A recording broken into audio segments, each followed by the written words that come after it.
Hare Krishna. Is my screen visible? Yes, sir.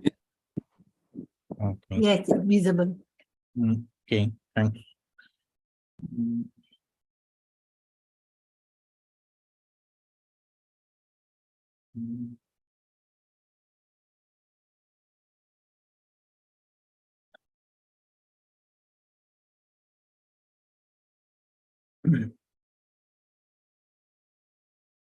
Okay, we'll start with the Mangalacharan.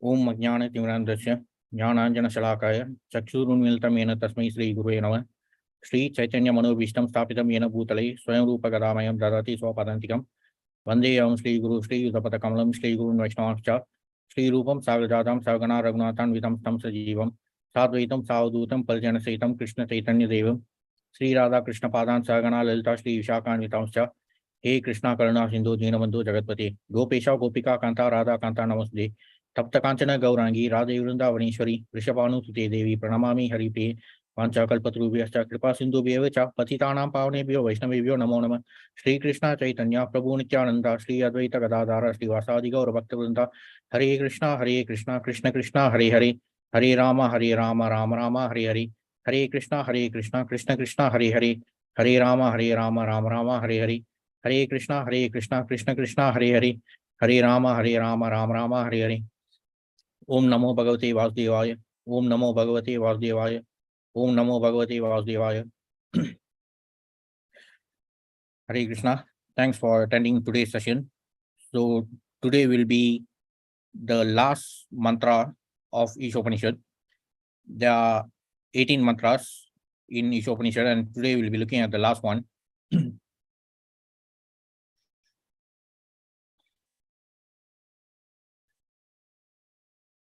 Agni Nayaspata Laye Asman Vishwani Deva Vayunani Vidman Yodi Asman Yuhuranam Eno Bhujishtam Te Nama Uktim Videma. O my Lord, as powerful as fire, O omnipotent one, now I offer you all obeisances, falling on the ground at your feet. O my Lord, please lead me on the right path to reach you. And since you know all that I've done in the past, please free me from the reactions to my past sins so that there will be no hindrance to my progress.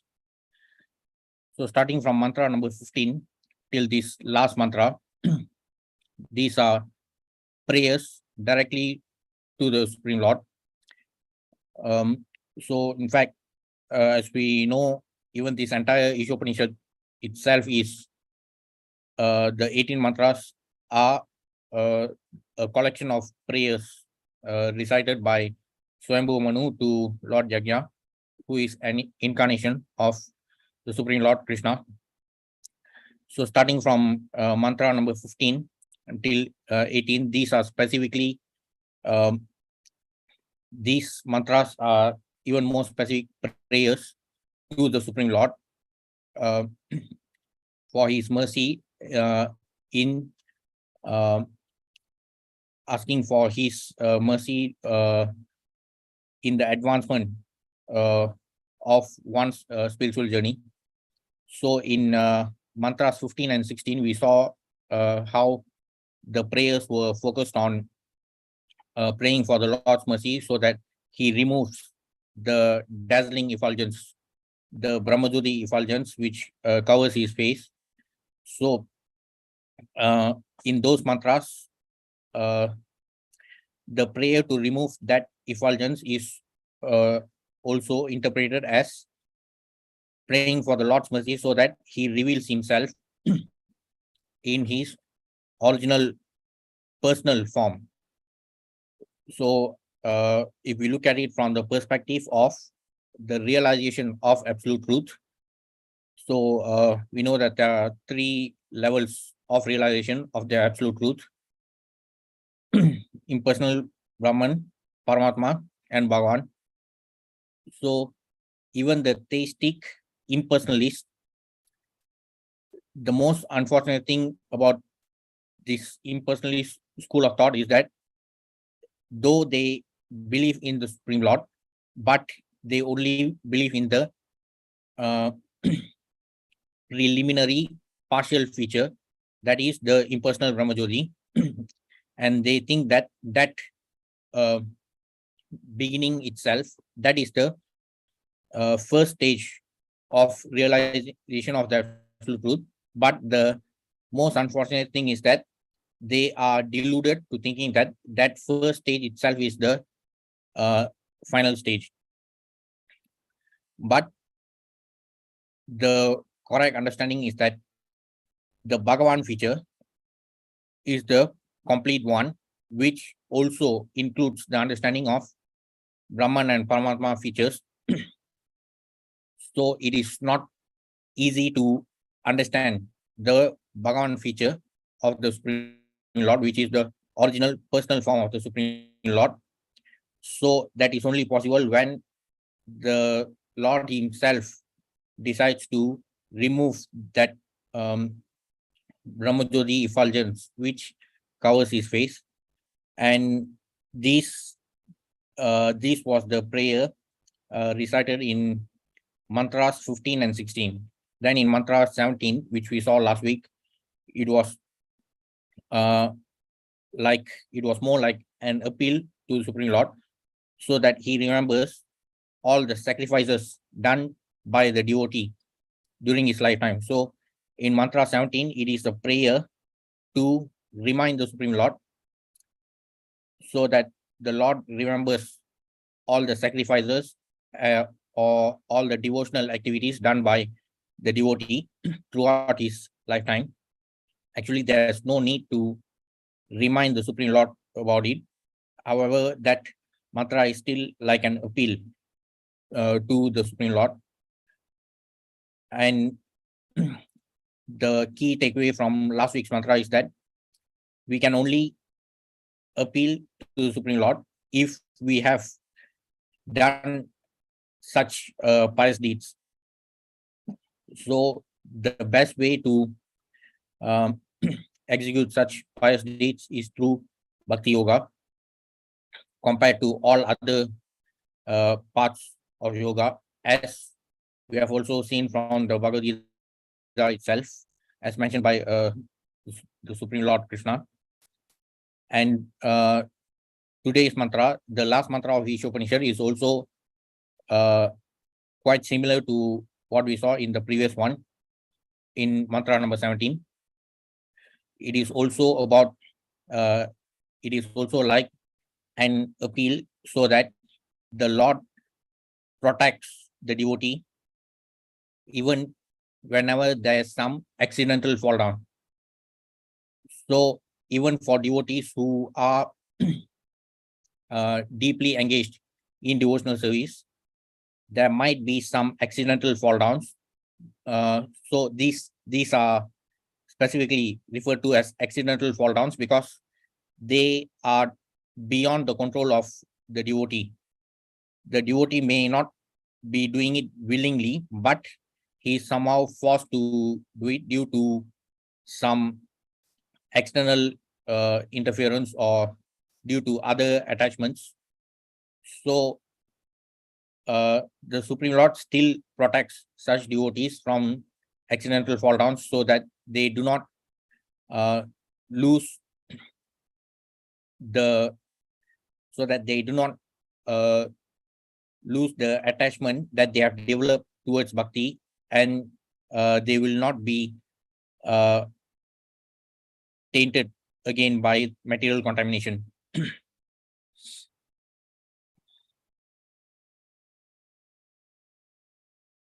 By surrendering to the Lord, the devotee can progress on the path of complete self-realization. So we talked about this self-realization last week. Can anyone tell me what is the meaning of self-realization? What is the meaning of self here? Soul. Pardon? Soul. Correct. It's the soul.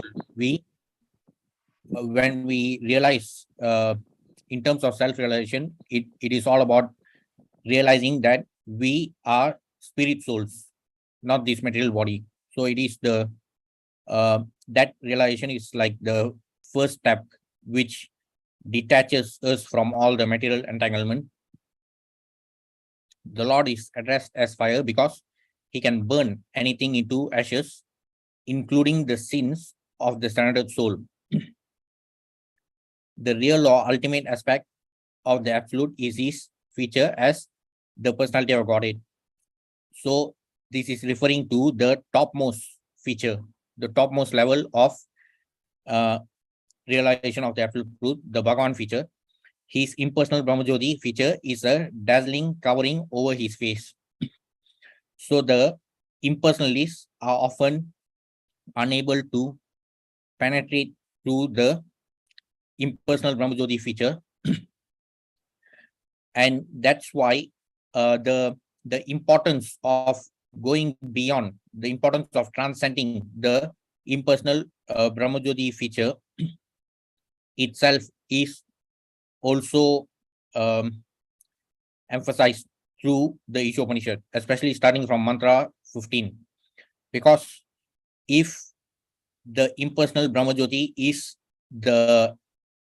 really the end goal as understood by the impersonalists, then why there's this mantra 15 which appeals to the Supreme Lord so that he removes the dazzling covering over his face. So that mantra itself is yet another proof which shows that there is a higher level in the realization of the absolute truth, which is actually beyond the impersonal Brahmajyoti feature. That's why there is the appeal to the Supreme Lord through mantra 15, that the devotee is appealing for the Supreme Lord to remove the dazzling covering over his face. So because the true devotee actually wants to understand the complete Bhagavan feature, the original personal form of the Supreme Lord. Fruitive activities or the karma kanda is the lower stage in this endeavor. As soon as such activities even slightly deviate from the regulative principles of the Vedas, they are transformed into vikarma. Such vikarma is enacted by the illusion living entity simply for sense gratification, and thus such activities become hindrances on the path of self-realization. So this karma kanda part, it is part of the karma yoga path. We also have the path of jnana yoga, and all these different yoga paths, they are useless unless they culminate into bhakti yoga ultimately. So that is what Krishna himself says in the last verse of chapter 6 of the Gita. Yoginam api sarvesham yat yatenan taratma shraddhavan bhajate yo mam same yuktatamo matah. Shraddhavan bhajate yo mam same yuktatamo matah. Bhajate refers to devotional service by the devotees. So despite the fact that the title of chapter 6 of Gita is Dhyana Yoga, but that chapter is ended with a verse which talks about the superiority of Bhakti Yoga, because that should be the ultimate goal, regardless of whichever path we take.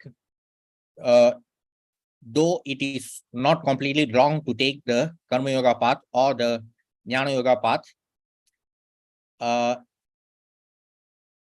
the thing is that our acharyas, they have actually made it easy for us, because since the ultimate goal is Bhakti Yoga, so by engaging in Bhakti Yoga straight away, we can achieve the goal even faster. And in this Kali Yuga, despite all the faulty conditions in Kali Yuga, the one big advantage of Kali Yuga is that chanting the holy name of the Supreme Lord purifies us from all sinful reactions. And it has been stated in two important verses from the 12th canto of Bhagavatam also regarding the importance of chanting. And apart from that, even the last verse of Bhagavatam, in the last verse of Bhagavatam, in the 12th canto, it is stated, Nama Sankirtanasya Sarva Papa Pranashanam, Pranamo Dukkha Shamanas, Tam Namami Harim Param. Nama Sankirtanam Yasya Sarva Papa Pranashanam. So, the beginning of the discourse of Bhagavatam itself started in Naimisharanya, and the main agenda of the sages of Naimisharanya was that they wanted to prepare for Kali Yuga. They wanted to know how the human population in Kali Yuga can be delivered easily. They wanted to know about those important techniques mainly, and that's how the discourse of Bhagavatam starts. But if we look at the last verse of Bhagavatam, it ends with obeisances to the holy name, which nullifies all sinful reactions. So, though the Bhagavatam itself, it appears to be like a huge voluminous scripture consisting of 18,000 verses. If we compare Bhagavatam with all the other Puranas, the Bhagavatam is still considered like quite compact compared to the other Puranas in terms of the number of verses. And though it is often stated that Bhagavatam is about Krishna, Katha about Krishna, still the final verse focuses on the importance of Nama Sankirtanam. So, in this Yuga, especially in Kali Yuga, especially due to all our faulty conditions, as mentioned in the first canto itself, regarding how Kali Jivas generally live very short lives, and how we don't have enough memory power compared to all the previous yugas. So the best method for delivering ourselves from all sinful reactions is Nama Sankirtanam, and that itself is the final verdict from Bhagavatam. So, regardless of all the various types of Krishna Katha that we see in Bhagavatam, and also in Gita, we see the discussions regarding all the different types of yoga systems. Still, even in Gita, it has the final verdict is that Bhakti Yoga is supreme compared to all other forms of yoga. And from Bhagavatam, the final verdict is that Nama Sankirtanam is the best method to deliver ourselves from all sinful reactions. So, Bhakti Yoga, through the method of chanting and hearing the holy name of the Supreme Lord, is the best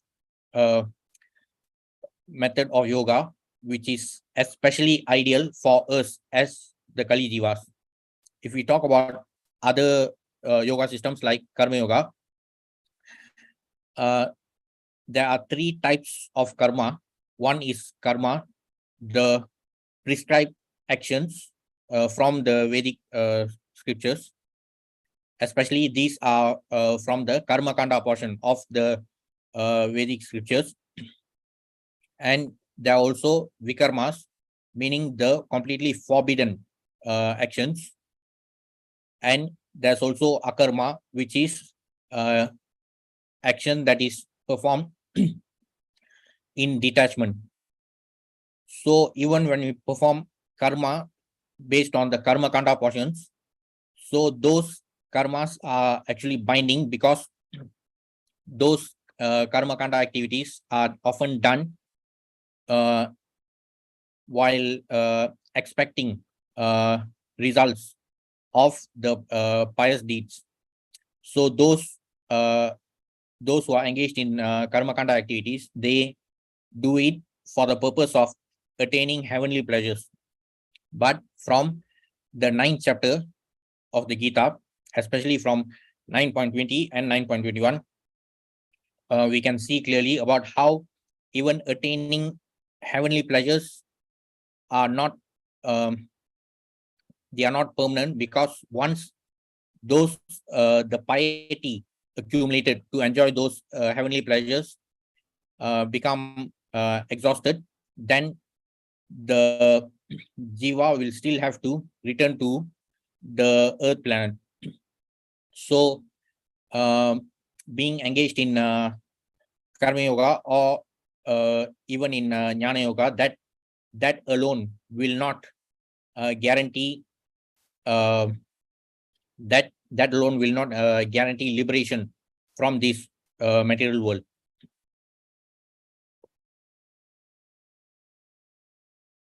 Self-realization is possible in the human form of life, but not in other forms. There are 84 lakh species, of which human form, qualified by Brahminical culture, presents the only chance to obtain knowledge of transcendence. So in this life, we have all been blessed with the human form of life, which is ideal for self-realization. It enables us to engage in spiritual inquiry and also in devotional service once we attain the transcendental knowledge. And this is only possible for us in this human form of life. Before accepting this human body, we were also we were occupying all the other different material bodies in the 84 lakh species. So in all these 84 lakh species, only the human form of life is ideal for spiritual inquiry. And with the knowledge we gain from spiritual inquiry, we are able to perform devotional service. The main reason why spiritual inquiry is important is that we have to know how we ended up in this material universe, in this material engagement. Because we are spirit souls and we are part and parcel of the superior spiritual energy of the Supreme Lord. But this material nature, this material world is part of the Supreme Lord's inferior energy. So now we are in a degraded condition compared to our original identity. So we were part of the superior spiritual energy of the Supreme Lord. We belong originally to the spiritual world. However, due to material desires and material contamination, we have been degraded to this position in which we are now encased in this fragile material body, which is decaying every moment. Still, this human form of life is still the best compared to all the other 84 lakh species. And Srila Prabhupada often uses the analogy of apartments when talking about these 84 lakh species of material bodies, simply because we who are originally spirit souls, once we realize that we are spirit souls and we are not this material body, we can completely avoid identifying ourselves with any sort of material designation. So that would be the most basic step in the progress of our spiritual journey. And we also have to understand that being spirit souls, we are temporarily occupying this temporary material body. Previously, we were encased in many other forms of material bodies in these 84 lakh species. So we have been occupying different apartments previously, and now we are occupying this prestigious apartment, which is the human body, which enables us to engage in spiritual inquiry. It is not possible to do this while we were encased in other types of material bodies. So that's why this human form of life is especially very rare, and it is also regarded as very precious, and therefore it is extremely important that we utilize it properly to engage in spiritual inquiry and perform devotional service. If we are only when we are engaged in spiritual inquiry, only then we will know the true problems of life. So a person who is really in knowledge should also be able to know that these problems of Janma Mrityu Jara Vyadi are always will always entangle us in this material universe. So the only antidote for this is to be engaged in devotional service, so that we can get rid of ourselves from this material entanglement. So this is only possible with the kind of consciousness we have now in this human form of life. So if we do not utilize this precious opportunity now, we may not get it again in future, because we have been given the chance to reside in a prestigious apartment, because Krishna sees our deeds over many lifetimes, and now he has given us this prestigious apartment. So if we do not utilize it, if we take it for granted, then we may not get it back.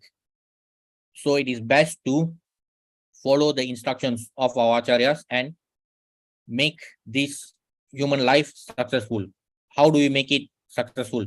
Not by accumulating material wealth that becomes useless the moment we leave this material body. That is the biggest foolishness. A lot of people tend to think that being successful means that you have to accumulate as much material wealth as you can. But though it is important to accumulate material wealth, but it is enough if we focus on fulfilling our bare minimum necessities. We do not have to endeavor more than what we endeavor for more than what we require. We should instead spend whatever additional time we have in spiritual inquiry and devotional service. That would be the only way to liberate ourselves from this material entanglement. Otherwise, if we are going to live like cats and dogs despite getting a human body, then in our next life we may have to go back to such bodies, because we have failed to utilize this human body properly. Brahminical culture includes truthfulness, sense control, forbearance, simplicity, full knowledge, and full faith in God. This has also been explained in the Bhagavad Gita. A Brahmin is the one who is identified based on these qualities. Merely being born in a Brahmin family does not make one a Brahmana. That is the verdict of the authentic scriptures. Being born the son of a Brahmana gives one a chance to become a Brahmana. So being born in a Brahmana family does not automatically make one become a Brahmana, but it helps because it provides the ideal environment to cultivate the Brahminical qualities in that person. So those who are born in Brahmana families, they are gifted in the sense that they have been given the proper environment to further develop their Brahminical qualities. But such a birthright is not everything, for one still has to attain the Brahminical qualifications for himself. Merely being born in a Brahmana family does not make one a Brahmana. It has to be acquired. The qualifications have to be acquired. So for those who are born in a Brahmana family but neglect to acquire the qualifications of a real Brahmana, such people become degraded and they fall from the path of self-realization. So those who are born in a Brahmana family, they have actually done a lot of pious deeds in their past life, and the birth that they have taken in a Brahmana family is actually a great opportunity given by Krishna for them to continue whatever their past practice was. As we can see from the Gita itself, from chapter 6, Arjuna also asked Krishna about what happens to the yogi who is unsuccessful in completing his practice of Krishna consciousness. So Krishna answers that such a person will be given the chance to be born in a Brahmana family to continue his practice, mainly because for one who is born in such a family, he has the chance to further cultivate his Brahmanical qualifications and also to continue his practice of Krishna consciousness. However, in Kali Yuga, we can see that those who are born in a Brahmana family, sometimes some people, they tend to act even worse than the worst of demons. So that's why it cannot be taken for granted that someone who is born in a Brahmana family can be a Brahmana automatically. But ironically, in Kali Yuga, there's always this tendency among people who are born in the Brahmana family to identify themselves as Brahmins by going around and saying that they are like forced to identify themselves as Brahmanas simply because they were born in a Brahmana family. When such people do such things in ignorance, so they only expose themselves that they are not qualified to be Brahmanas. Because if we see from the Gita itself, in Gita 4.13, Krishna says, Chaturvanyam maya shrishtam gunakarma vivagasa tasya krataram apimam vidya krataram avyayam. According to the three modes of material nature and the work associated with them, the four divisions of human society are created by me. And although I am the creator of this system, you should know that I am yet the non-doer, being unchangeable. So the four varnas were created by Krishna based on gunas and karmas. It has got nothing to do with birth. As we can see from the verse itself, there is no reference to birth, regardless of all the malicious propaganda done by slaves of the anti-Hindu forces. The scriptures clearly say that the Varna system has got nothing to do with birth. But of course, even those so-called Brahmanas who tend to always identify themselves as Brahmins by birth, so even they don't know about the true meaning of a Brahmana according to the wording of the scriptures.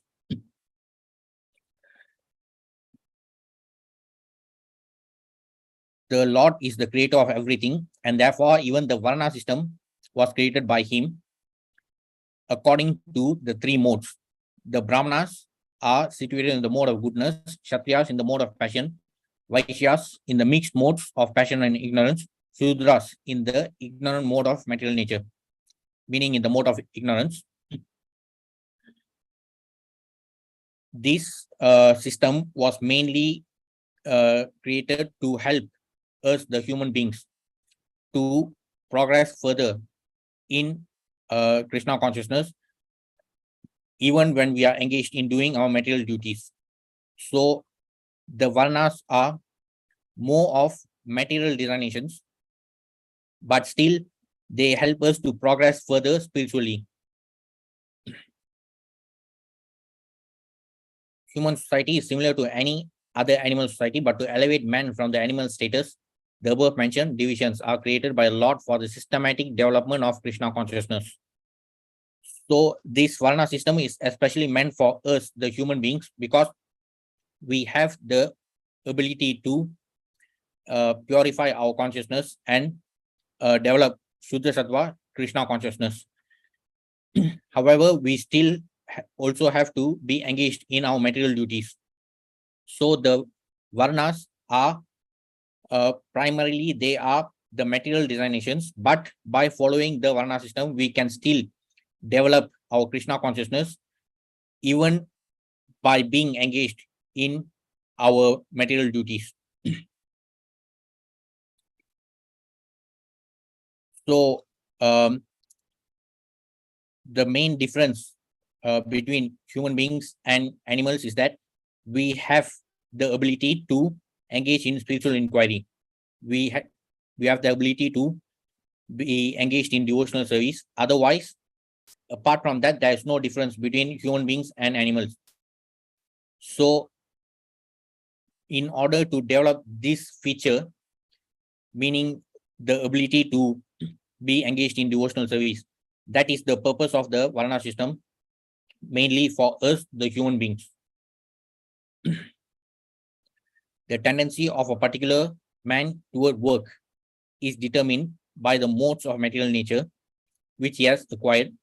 Such symptoms of life, according to the different modes of material nature, are described in the 18th chapter of this book. So from the purport of verse 4.13, there is a reference to several other verses from the 18th chapter, the last chapter of the Gita, which also further describe about the varnas according to the gunas. Regarding the three modes of material nature, there is one exclusive chapter from the Gita, chapter 14, is dedicated to the three modes of material nature. However, we can clearly see from the Gita that the references to the three modes of material nature start as early as chapter 2 itself. There are references to the influence of the three modes of material nature from chapter 2 itself. And beginning from that, there are repeatedly many references about the three modes of material nature. Though they are not very in-depth, still there are quite a lot of repeated references to the three modes of material nature in all the other chapters, starting from chapter 2 until chapter 14. In chapter 14, we see that it is completely focused on the three modes itself. So in 14.5, it mentions about what are the three modes. When the eternal living entity comes in contact with nature, he becomes conditioned by these modes. So our present condition of being conditioned, we are known as conditioned souls because we are conditioned by these three modes. So this is the main cause of our material disease. We are being conditioned souls and we have been tainted by this material contamination mainly due to the influence of these three modes. So the only way to cure our material disease is to transcend these three modes. So that's why this topic regarding the three modes of material nature is so important and that it is so prominent throughout the Gita. Though there is this one chapter, chapter 14, which is specifically focused on the three modes, still there are many references to the modes of material nature in other chapters also. So in all these verses from chapter 14, there are descriptions about each of the modes. The mode of goodness being purer than others is illuminating. Here, though it is stated that the mode of goodness is purer than others, still the mode of goodness is also still a material mode. It still binds us to the conditioning. So as long as even for someone who is fully in the mode of goodness, even that person is regarded as a conditioned soul. Sometimes the mode of goodness becomes prominent, defeating the modes of passion and ignorance. In this way, there's always competition for supremacy among three modes. There's also another analogy regarding these three modes. These three modes are regarded as three puppeteers who are often competing with each other to control the conditioned souls. So there's always the influence of all these three puppeteers. There's always the influence of these three modes in all the conditioned souls. It's just that in different types of people, different modes become predominant. So that's why in the explanation given regarding the Varna system, it was stated that the Brahmanas are in the mode of goodness, meaning that they are predominantly in the mode of goodness. So the other two modes are not so predominantly acting on them. Still, though there is always the influence of it, but the Brahmanas are predominantly in the mode of goodness. And similarly, even for other Varnas. So there are many other aspects related to the three modes explained in the verses from chapter 14 of the Gita, like what are the symptoms of prominence, and also the destination of the three modes. So if we look at the verses 14.14 and 15, it is stated here that even those who are in the mode of goodness, they are qualified to go to the pure higher planets of the great sages. This simply means that even for a person who is completely in the mode of goodness, even that person is only qualified to go to the heavenly planets, the planets in the upper loka, the upper planetary systems. But we know that even the upper planetary systems, they are still part of this same material universe. There's no difference. It's just that now we are in the earthly planet, in the middle earthly planet. So by default, the fact that we have all been born as human beings in this earthly planet, it is due to the fact that we are engaged in the mode of passion predominantly. So that's why we are now in this earthly planet. Even if we develop from the mode of passion to the mode of goodness, still it will only guarantee us the ticket to go to the heavenly planets. And from chapter 9, especially 9.20 and 21, we know that even after going to the heavenly planets, we still have to return here to the earthly planet once the piety is exhausted.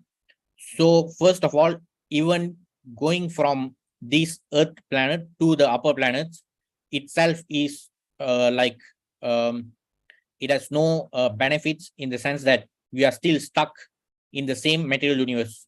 In the same the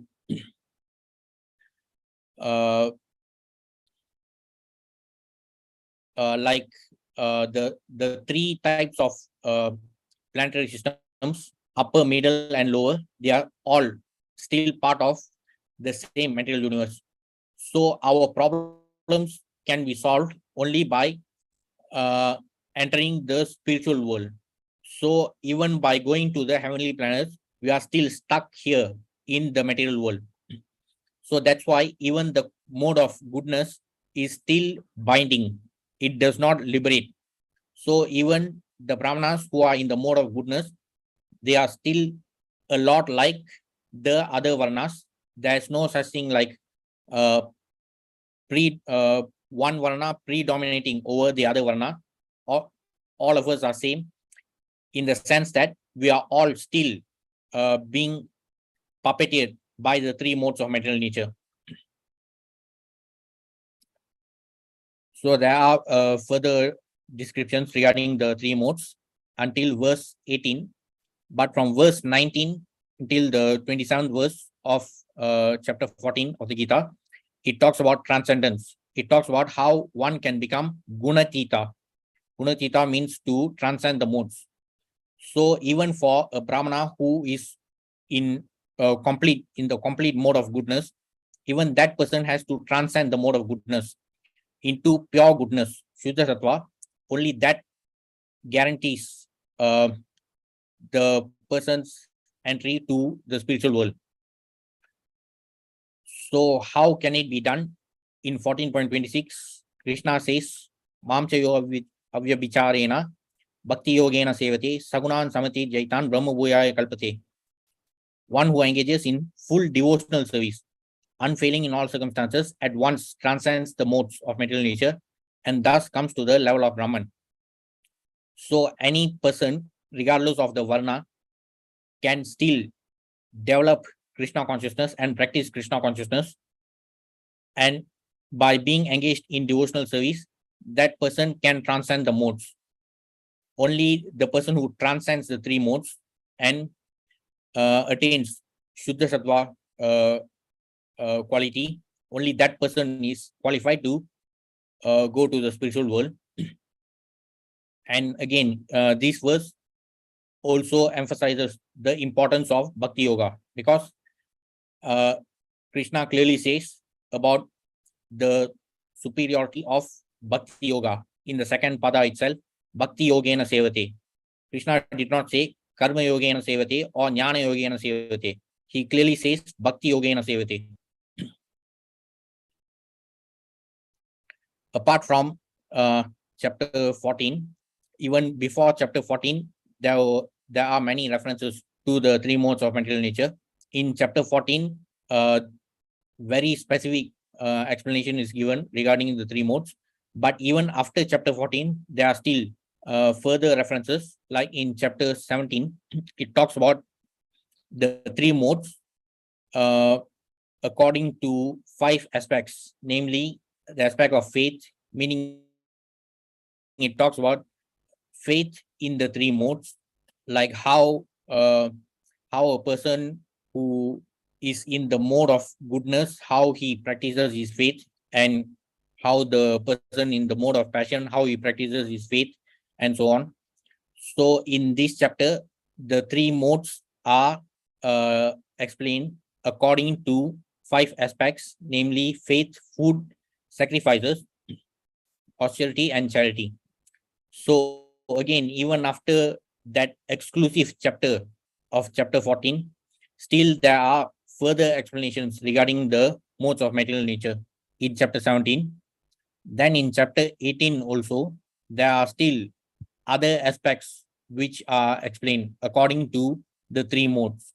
So these really prove the importance of understanding about the three modes, because that is the main, that is the root cause of our material disease.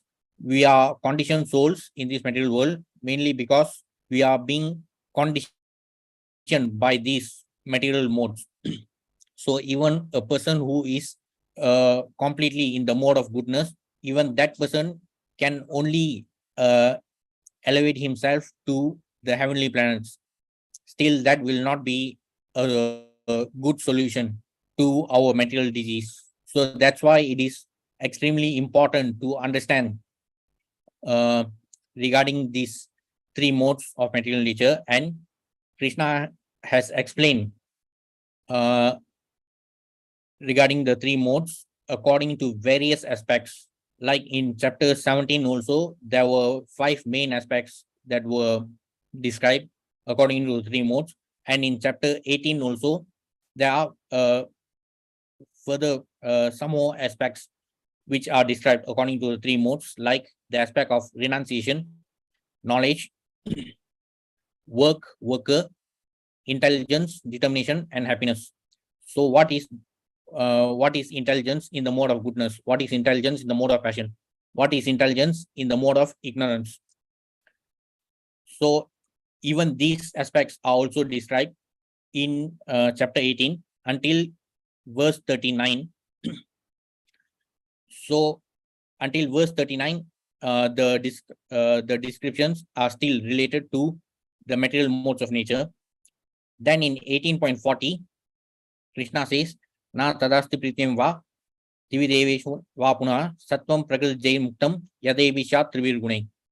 There is no being existing either here or among the demigods in the higher planetary systems which is freed from these three modes born of material nature. Since we are all stuck in the material universe, the three worlds, the 14 planetary systems in the 3 divisions, all the divisions are vulnerable to the influence of these 3 modes. So even the demigods in the higher planetary systems, even they are not free from the clutches of these three modes of material nature. So again, after describing so much regarding the three modes of material nature, Krishna further emphasizes about how strong is the influence of these three modes, that it also acts upon the demigods in the higher planetary systems. Then immediately in 18.41, Krishna continues regarding the description about the Varna system, because as we saw in the purport of 4.13, that explanation in that purport also talks about how each Varna is related to a specific mode of material nature. And it was also stated by Srila Prabhupada that further explanation regarding the Varnas has been given in the 18th chapter. So these are the additional verses. In 18.41, Krishna says, Brahmana Kshatriya Vaishyam Shudranam Cha Parantapa Karmani Prayukta Bhaktani Swabhava Prabhavir Gune. Brahmana, Kshatriyas, Vaishyas and Shudras are distinguished by the qualities born of their own natures in accordance with the material modes, or chastiser of the enemy.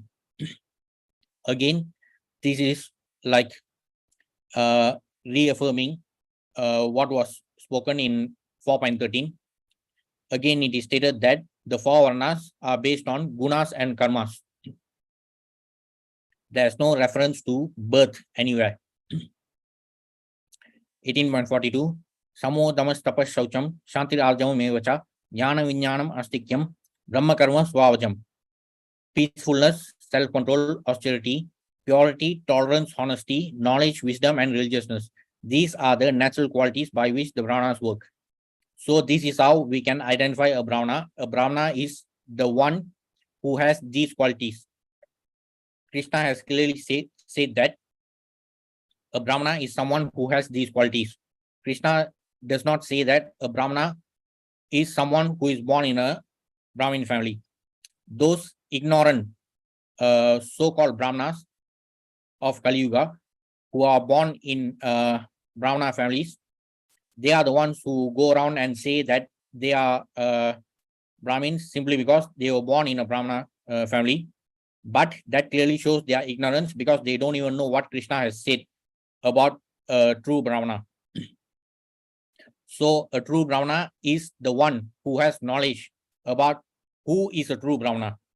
So if there are Brahmanas claiming to be Brahmanas simply because they were born in a Brahmin family, so that clearly exposes their ignorance. They don't even know what Krishna spoke in the Gita. 18.43, Shauryam Tejo Dhritir Daksham Yuddhe Chapya Palayanam Dhanam Ishvara Bhavascha Shatram Karma Svavajam. Heroism, power, determination, resourcefulness, courage in battle, generosity, and leadership are the natural qualities of work for the Kshatriyas. So the Kshatriyas, the royal order, they are involved in the administrative work. So these are the important qualities required for their duties. Even until Dwapara Yuga, and even during the time of Maharaj Parikshit in Kali Yuga, in the beginning of Kali Yuga, still the Kshatriyas had these qualities. But nowadays, the Kshatriyas, the so-called Kshatriya kings of Kali Yuga, they keep their weapons mainly for photo shoot. 18.44, Krishi Go Raksha Vanikyam Vaishya Karma Svavajam Paricharyatmakam Karma Sudrashapi Svavajam. Farming, cow protection, and business are the natural work for the Vaishyas, and for the Shudras, there are labor and service to others. So it is also interesting to note that Krishna has specifically used the word Go Raksha, cow protection, in this verse. So that is the main quality of a Vaishya. So this is the difference between identification of material duties from the perspective of the Varna system compared to what is happening now in Kali Yuga. Krishna clearly says that farming, cow protection, and business are the natural work for the Vaishyas. But the so-called Vaishyas today, they are not bothered about cow protection. As long as they can get money, they are willing to do anything for money. So that is the difference of how we can still be engaged in our material duties and practice Krishna consciousness at the same time by being attached to the Varna system compared to the animal-like life that is being led by most Kali Jivas, devoid of the Varna system.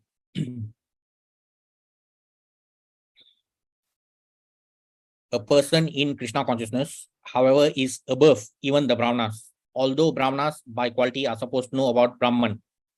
Brahma Jana iti Brahmana. A Brahmana is mainly someone who has Brahma Vidya, knowledge about the Supreme Brahman. So with his knowledge, the Brahman educates others about the knowledge of the Supreme Brahman. So that is why the Brahmanas are regarded with a superior position, something like a superior position in the Varna system, mainly because they are providing knowledge. They are providing knowledge about the Supreme Brahman, that Brahma Vidya, which is able to liberate all the jivas. So that is why their position is considered exalted, and it is not for any other reason. They are engaged in the business of delivering knowledge about the Supreme Brahman. Of course, only those who know the importance of education, they will understand the exaltedness of the position of Brahmanas. Otherwise, those who are engaged in malicious propaganda to satisfy their foreign paymasters, those people will only be always preoccupied with abusing the Brahmana community. A man who transcends the limited knowledge of Brahmana and reaches the knowledge of Supreme Personality of Godhead, Lord Sri Krishna, becomes a person in Krishna consciousness, or in other words, a Vaishnava. So this is regarded as the fifth Varna, which is actually beyond the Varna system. And this should be the goal of every person who practices Krishna consciousness. Merely becoming a Brahmana is not enough. Even a Brahmana who is in the mode of goodness, he still has to transcend the mode of goodness to attain the mode of pure goodness or Shuddha Sattva. By doing so, that person will be able to attain the status of a Vaishnava, which is completely liberating from the influence of the three modes.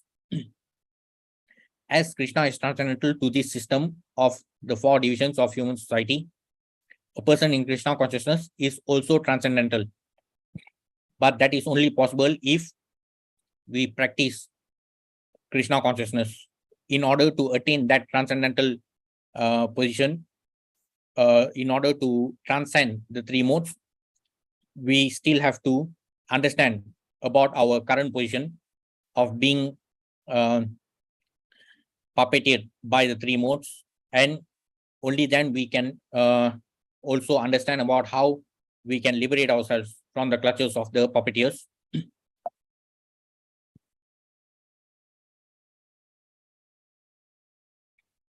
The yoga brashtas, or souls fallen from the path of self-realization, are given a chance to rectify themselves by taking birth either in the families of good Brahmanas or in the families of rich merchants. Such births afford higher chances for self-realization. So they are potentially they provide good environment for the fallen yogis, those yogis who are unable to complete their practice of Krishna consciousness. They are given this chance of being born in a Brahmana family, so that they can continue the practice of Krishna consciousness and ultimately attain the Brahmanical qualifications.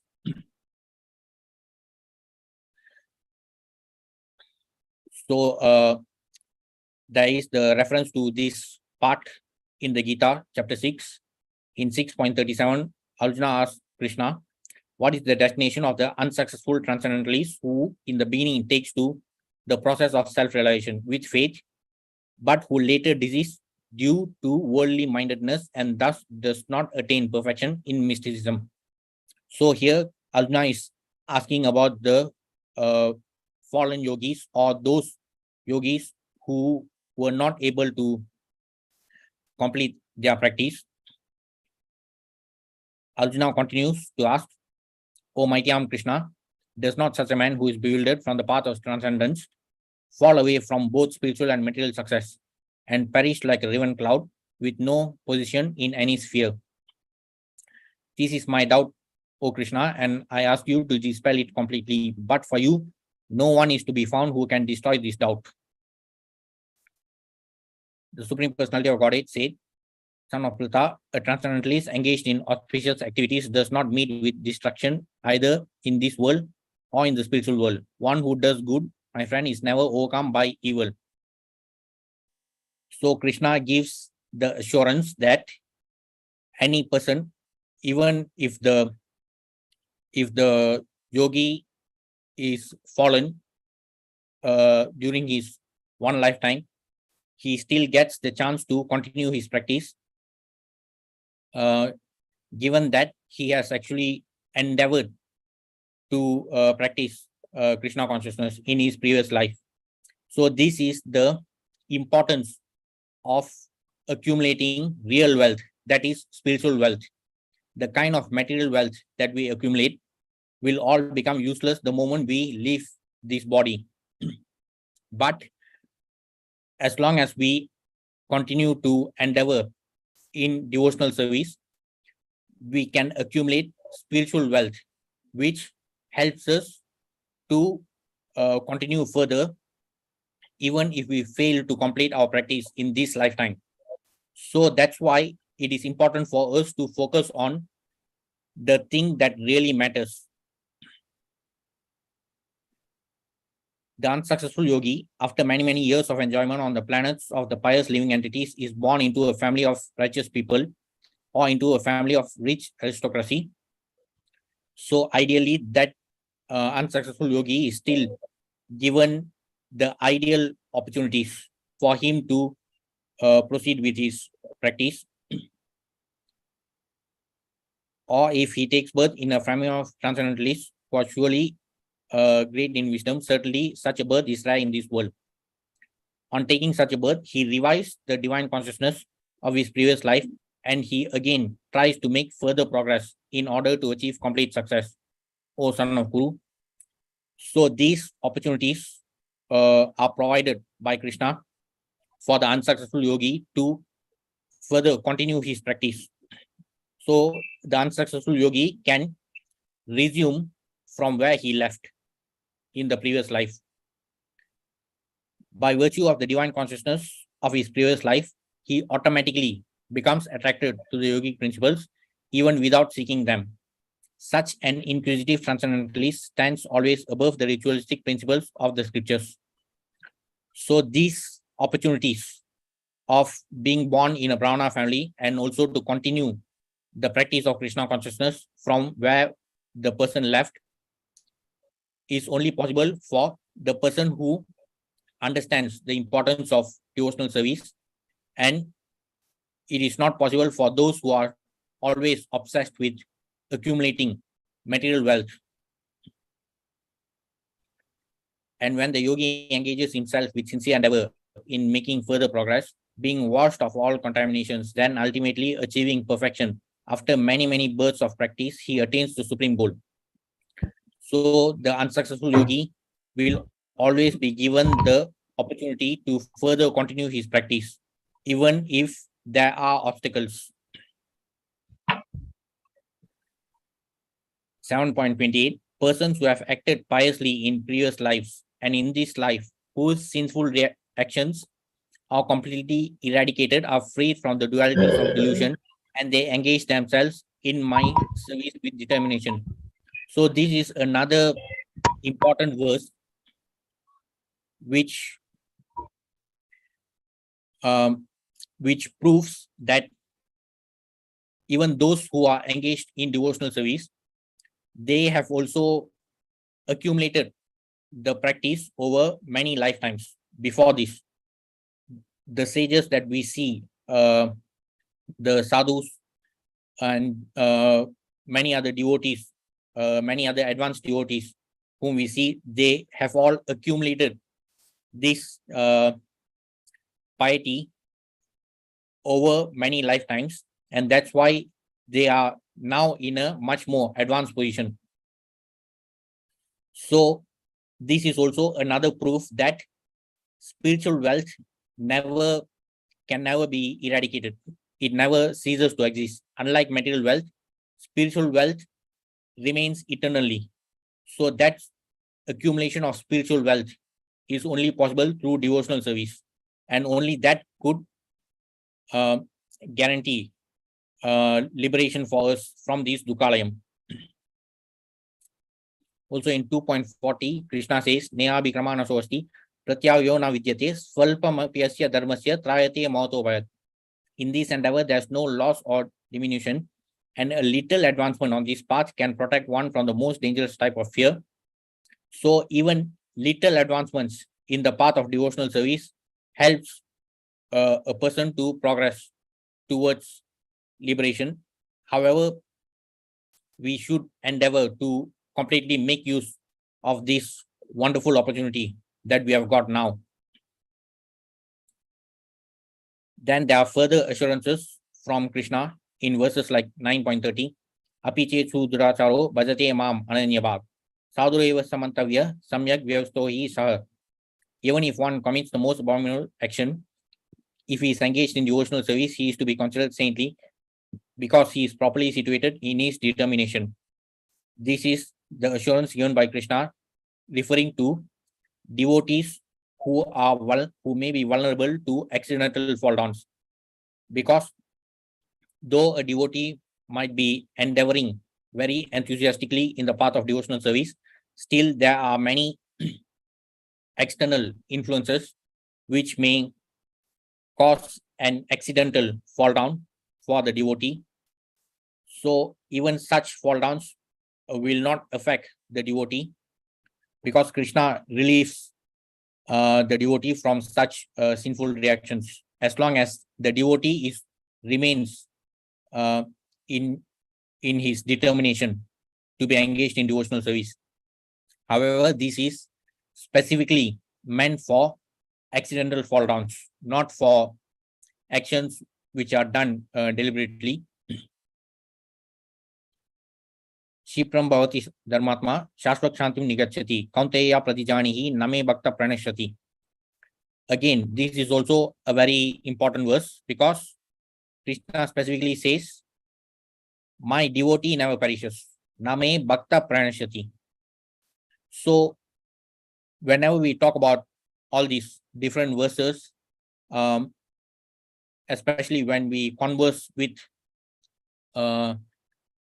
people from other schools of thought, they will always be biased to the commentaries written by those schools. So even if we completely disregard the commentary part, and if we simply look at the verse itself, the exact words spoken by Krishna, there are these important keywords which can be directly seen. Like even in this verse, Krishna says, Name Bhakta Pranashyati. Again, Krishna is talking about the importance of being a devotee.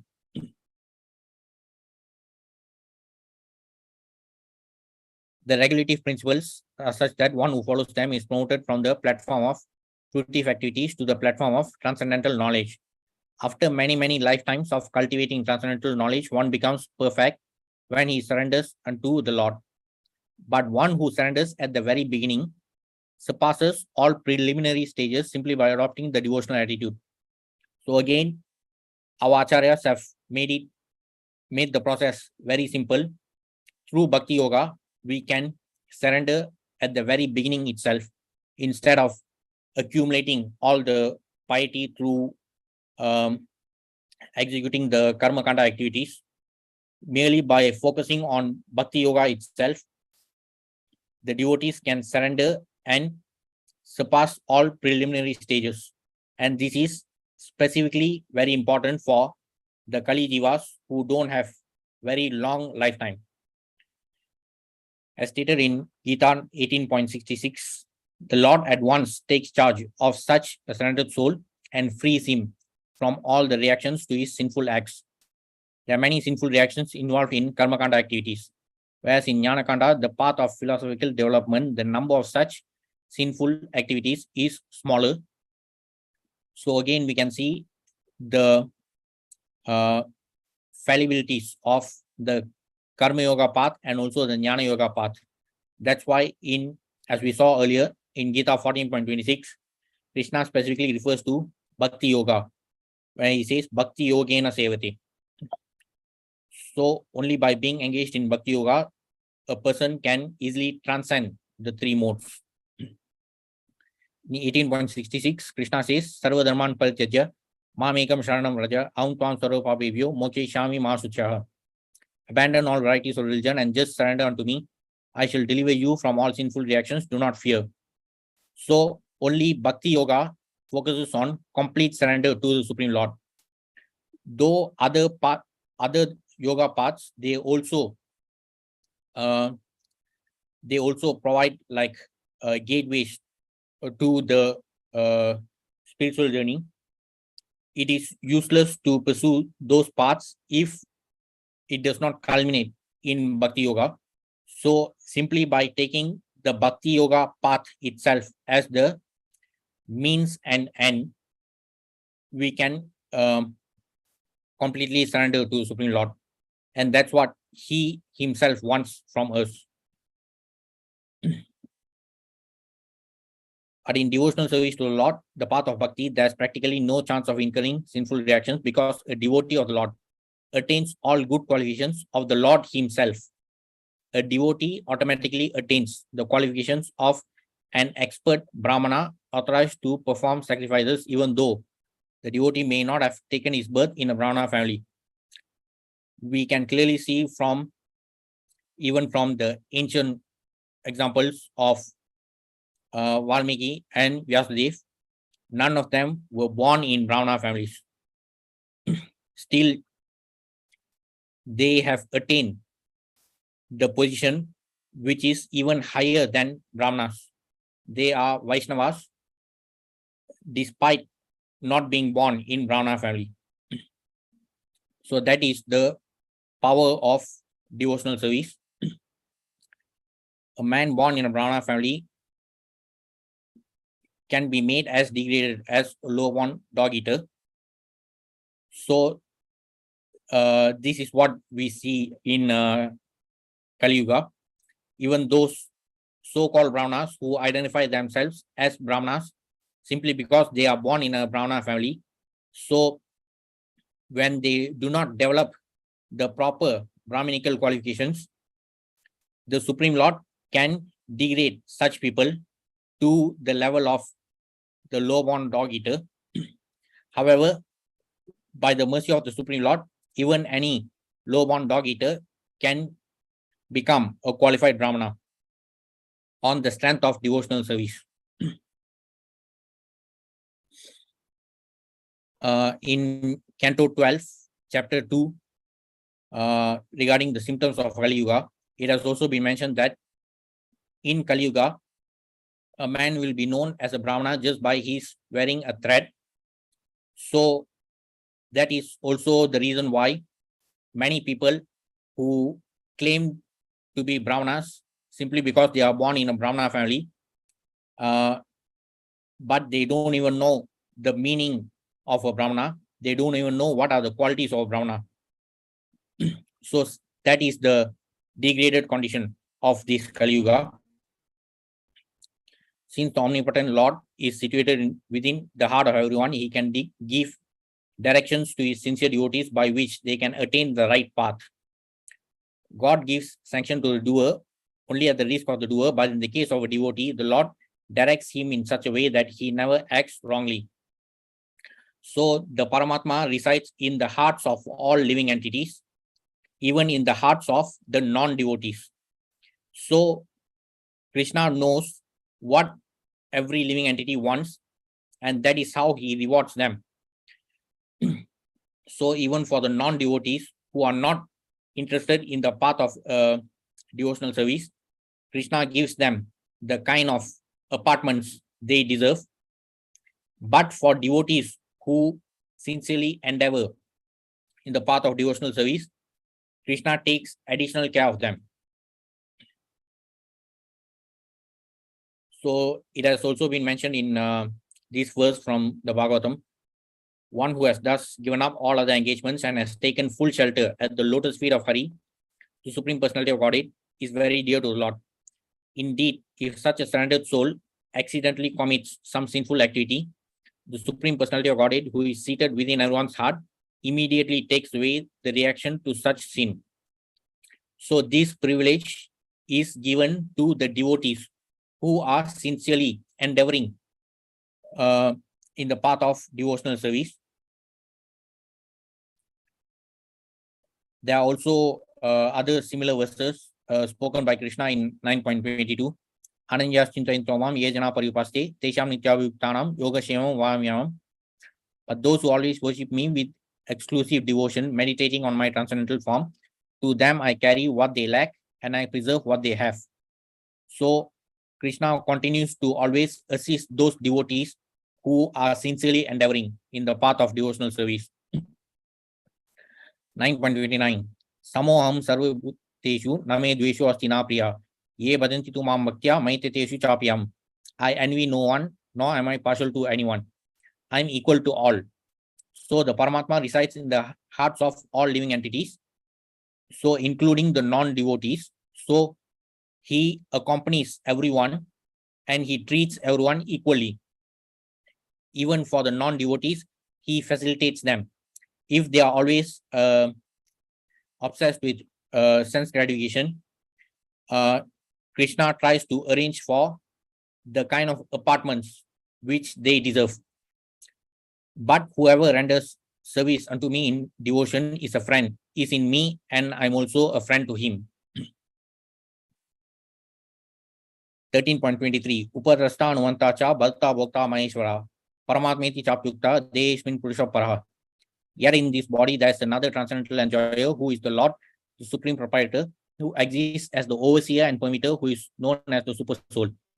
This verse is spoken by Krishna in chapter 13 regarding the characteristics of the Paramatma, about how the Paramatma is Upadrasta Anumanta. So the Paramatma always observes our activities over lifetimes, especially for the conditioned souls. The Paramatma always accompanies all the conditioned souls and he observes our activities and then he facilitates us accordingly. Today we have this precious human form of life because our Paramatma has been observing our activities in the past and he saw that we deserve this opportunity to progress further, and therefore we have to act in such a way that we should ideally prove it to him that we really appreciate what the opportunity that he has given us. Ishvara sarvabhutanam hrideshe arjuna tishtati brahmayan sarvabhutani yantra yodani maya. The Supreme Lord is situated in everyone's heart, O Arjuna, and is directing the wandering of all living entities who are seated as on a machine made of the material energy. So the Paramatma resides in the hearts of all living entities, not just in the hearts of human beings, in all living entities. And therefore, he is always able to observe our activities since time immemorial over many previous lifetimes. So he has been observing us even when we were in other more degraded material bodies. And since he saw that we are qualified to take this prestigious apartment of the human form of life, so he has given us this opportunity. In this mantra, the devotee prays to the Lord to rectify him from within his heart. So the devotee should give oneself up to the lotus feet of the Lord so that he may guide one to avoid such pitfalls. Such directions are given to the sincere devotee in two ways. One is by the way of saints, scriptures, and spiritual master, Guru, Sadhu, Shastra, and the other is by way of the Lord himself, who resides within the heart of everyone. Apart from Guru, Sadhu, Shastra, the Lord himself can also guide us directly as the Chaita Guru. Vedic knowledge is transcendental and cannot be understood by mundane educational procedures. One can understand only by the grace of the Lord and the spiritual master. Yasya deve para bhaktir yata deve tata guru. If one takes shelter of a bona fide spiritual master, it is to be understood that he has obtained the grace of the Lord. The Lord himself from within can guide all the devotee in full strength. In this way, there is no chance for a devotee to fall again into the manner of material illusion. So, the Supreme Lord is also present as the Chaita Guru, as the Supreme Spiritual Master, and we also have the association of the other gurus like Shiksha Guru and Diksha Guru. So, we need them in order to truly succeed in this journey, because Vedic knowledge is transcendental.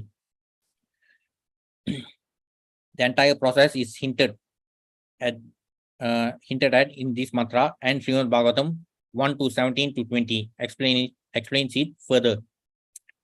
Shrunata swakata Krishna punya shravana kirtana sriti antastohi abhadrani vidunoti shurutsatam.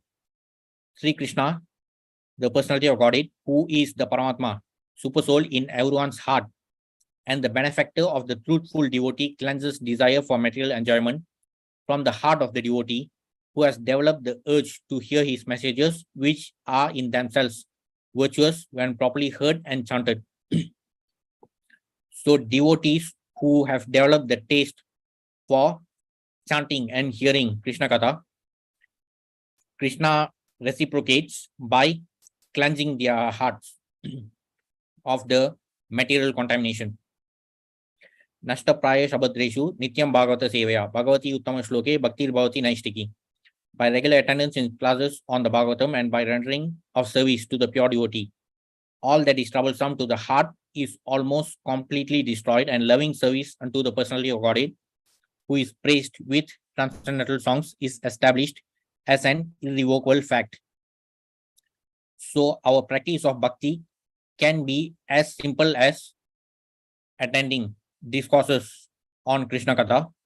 Of course, apart from that, it is also recommended that we do our regular japa, but the processes are so simple in this Kali Yuga.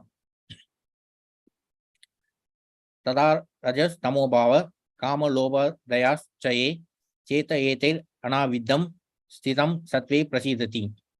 As soon as irrevocable loving service is established in the heart, the effects of nature's modes of passion and ignorance, such as lust, desire, and hankering, disappear from the heart. Then the devotee is established in goodness and he becomes completely happy.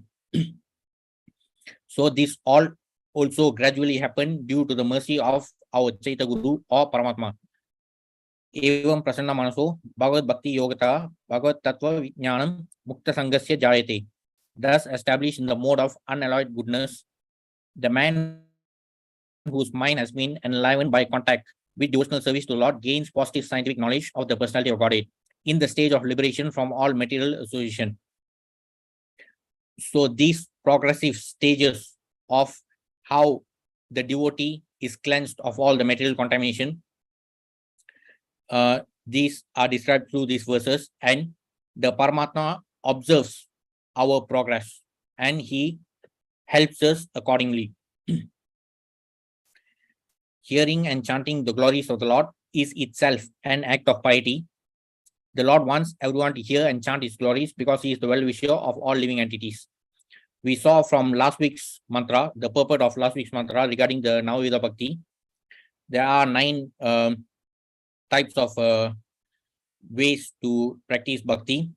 of which the most common ones, Shravanam, Kirtanam, Smaranam.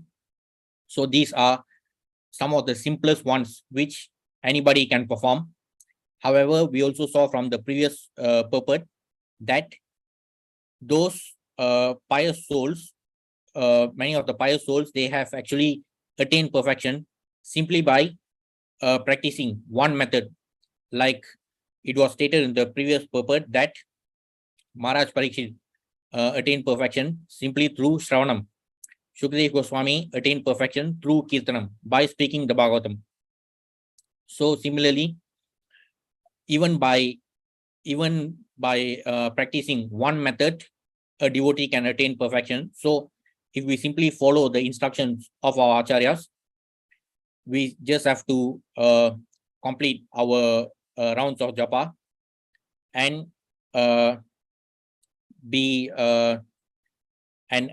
attend Krishna Katha lectures on Gita and Bhagavatam.